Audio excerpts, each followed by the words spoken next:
গত কয়েকদিনের টানা বর্ষণে যেন কোথাও যাওয়া হচ্ছে না। তাই গতকালকে দুপুর ওই ধরো ১:৩০ নাগাদ বের হয়ে গেলাম একটু নৌকা ঘাট যাব বলে।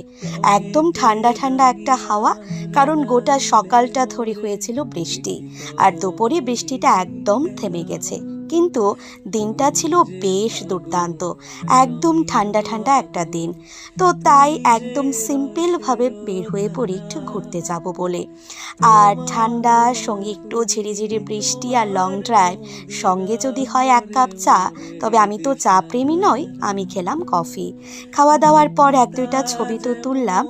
নৌকাঘাটে যাওয়ার আগের যে স্টপেজ, মানে সিপাহীজলার যে মেইন গেট, এখানে বেশ ভালোই লাগে।